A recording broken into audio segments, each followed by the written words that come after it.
All right, good afternoon. This morning at 2:23 a.m., Tuscaloosa County Sheriff's Office received a call from Hale County Law Enforcement advising that they were in pursuit of a car, or a truck actually, northbound on Highway 69 North, and that the person inside the car had been shooting at them. Deputies got in the area to provide assistance. They joined the pursuit, and the pursuit went through the city of Tuscaloosa and into the city of Northport. The suspect stopped at a business at Bridge Avenue and 5th Street in Northport. Once he stopped, he began firing at law enforcement. He actually then exited the truck and continued to fire at law enforcement. One of the deputies returned fire, striking him, resulting in his death. The man that was killed is Matthew Matherson. He's a 30-year-old white male that's a Hale County resident. He does have a violent past and is well known to Hale County and Tuscaloosa County law enforcement. Officers did an excellent job, performed with professionalism, and at this point in the investigation, everything appears to be justified. Of course, as in every case like this, everything will be presented to the Tuscaloosa County grand jury, and the investigators involved from violent crimes were all members of agencies that were not affiliated with Tuscaloosa County Sheriff's Office. Captain, getting back to Hale County, any idea of why he started shooting at Hale County folks in the first place? We keep hearing report that this all started when he tried to burn his girlfriend's house down. Yeah, they responded on a domestic incident at a residence that he was affiliated with, and I don't know the details, so I can't really say exactly what happened, but that is the reason for their contact. And Hale County is familiar with him and have had several incidents with him in the past. Given his violent past, is this someone who should have even been able to have a gun in the first place? I don't know enough about his past. I do know that he was charged with violent felony here. I don't know the disposition of that case. How many total shots were fired between law enforcement and him and then just Mr. Matherson? I don't know the exact number, and those details that were still early on, everything is still under investigation. Those are some of the details I can't exactly give you. Law enforcement didn't fire many shots, I think 2 or 3. Now, you said that he was well known to Hale County and Tuscaloosa Yes. County law enforcement. Can you elaborate on some of his previous charges? Right now, that's not something we would release. That may be something we can release in the future. To piggyback on what Avery asked, are you able to talk about, if you know, how many shots did he fire at y'all, just him? I don't know at this point. More than one? Yes. You guys got the call a little bit before 3 this morning. At what time did you guys end up at that body part shop in Northport? I don't know the exact time of arrival. I can't tell you that for sure.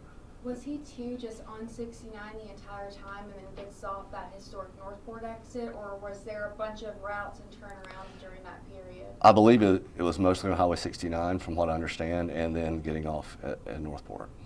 Did he by any chance, when it all ended and before the shots were fired, did he scream anything? Did he say anything? Not that I'm aware of. And you may have already answered this, I'm sorry, or were there any injuries to any officers? No.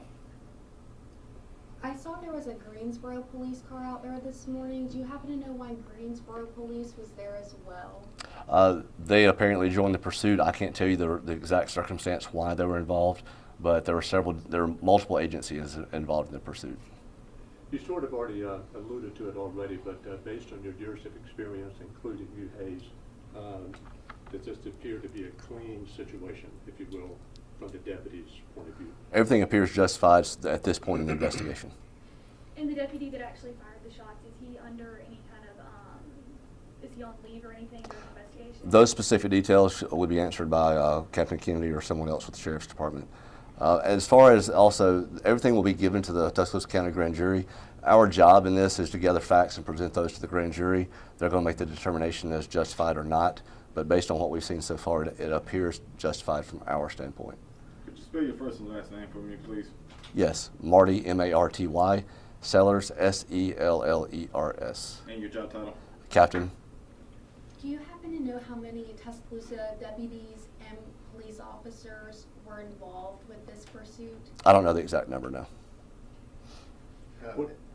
What about Hayes, the can you deputy? comment at all on the criminal history aspect? I know that the suspect was charged in a 2016 attempted murder here in Tuscaloosa. Yeah, I actually know less about his history or anything. I was called this morning and came over to look at the video. Anytime there's an officer involved shooting here, you know, I mean, lots of other cases as well, but they always get us over here to look at things, yeah. What does it look like when your defendant is deceased, but it gets presented to a grand jury? I mean, how does that work? Who represents them? So there's not, so the grand jury, the defendant's not present anyways, you know, and here, the grand jury's purpose is not to look at Mr. Matherson and his actions, right? It is instead to look at law enforcement and their actions and say, was this a justified use of force? So, Any idea what the grand jury will get this case the earliest? so that'll depend on how long it takes to get the investigation complete, but as with all of our cases, you know, within approximately 2 to 4 weeks of us receiving felony pack, it'll be presented to the grand jury. Captain, what about the deputy himself? How is he doing, or she, emotionally? I haven't talked to him since the initial contact this morning, so that's not something I can answer. Again, those questions will be more of a Captain Kennedy or a Sheriff's Department question. But as standard protocol, is he on leave until further notice? Again, that's a specific agency question. I can't really discuss that. That would be a Captain Kennedy question. Gotcha. There are multiple businesses in that area, 2 gas stations, a gym. One gas station says that there is surveillance footage available. Is that something that you can release to the media, or? We can't release any evidence in any of our investigations like that. And nobody on the law enforcement side was hit, not even shrapnel or anything like that? No, sir. No one was hit. And has anyone, I know you mentioned that you believe this started from a domestic incident, has anyone talked to the girlfriend about all this? I would assume that Hale County has, but that's not, it's out of our jurisdiction, so we haven't talked to anyone down there. For Hale County, I know too, the initial release said Moundville. Did it start in Moundville, or kind of like where at in Hale County, do you know? I believe it was actually in the county. I don't think it was in Moundville City, but again, that's something that I'm not 100% sure of. Hayes, for you two, this going to a grand jury, does these previous accounts actions that happened in Hale County, do they have to be involved in the chase pursuit once it came into the county limits, or is everything looked through the lens of just Tuscaloosa County and what happened there? I imagine the investigator, our lawyer who's there will ask questions of the investigator, and certainly he'll try to flesh out everything that's relevant to the shooting here. So, yeah, so I imagine it'll start with, so the grand jurors will be aware of how the pursuit started in the first place, and I think that that'll probably be important to their determination. What kind of weapon did Matherson have on him when he shot? We don't release those details at this point.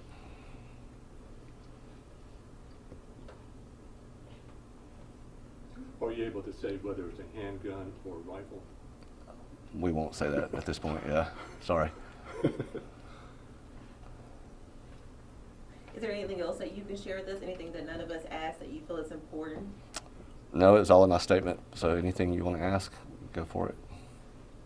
Are you pleased, before the shooting, are you pleased with how the chase went down in terms of how law enforcement handled everything? Based on what we know, everything appeared to be handled professionally and handled well, so I feel like they did a good job.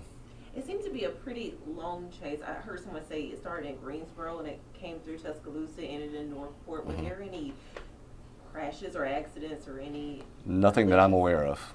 Mm-mm. Any idea what the top speed was during the height of it? I don't know the top speed. It was pretty fast. Fast. Did the shooting on Bridge Avenue cause any traffic for any long periods of time? I think Fifth Street was shut down for a while, as was the intersection where Bridge Avenue is. So that did probably cause some traffic issues.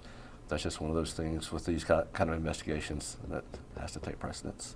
I know that you couldn't really pinpoint a time when you guys got to the body shop, but do you happen to remember if by that point it was daylight out yet, if it was still a little dark? No, it's still dark. Yes, ma'am. Can you say what kind of car he was in? He was in a pickup truck.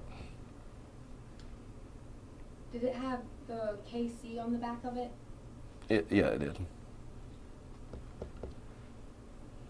How many police cars were hit, if they were hit? About gunfire? I don't think any were. Yeah.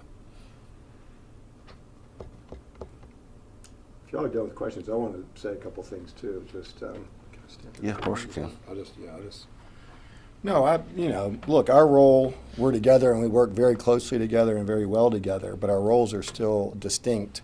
And the fact that we're up here together, I mean, I think speaks very well of our local law enforcement, you know, because obviously the people, if there's someone who's, you know, harmed, injured, whatever, killed, while engaging with law enforcement, it does raise legitimate question from the public, you know, and so to have law enforcement, instead of trying to secret things, right, instead engaging from the very beginning, you know, early on about this stuff and inviting scrutiny, I just want to brag about them. You know, that speaks to the leadership, and then also to the training of the officers involved.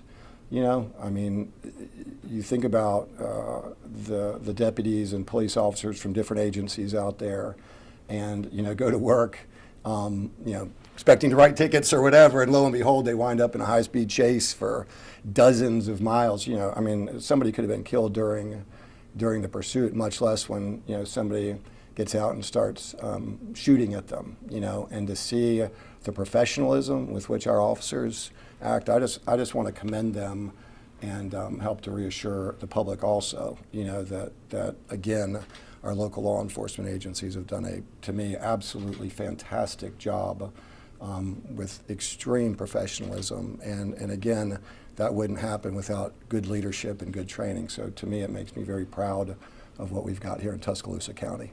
And I'm so sorry, I have one more question. Yeah. Earlier, October 1st of this month, the new Back the Blue Act went into effect, which changes the definition of deadly force, or justified force. I don't know how much you know about it, but do you know if that will impact this case? Yeah, I can't imagine anything is going to, law change would impact what law enforcement was called upon to do here, and I'm not familiar with that. What you're referencing anyways, I don't know. But I can't know, but it's fine. But I can't imagine it'll have any bearing on this whatsoever. You know, I mean, the question will boil down to, from a legal perspective, was it a justified use of deadly physical force? So that'll be the question the grand jurors have to answer.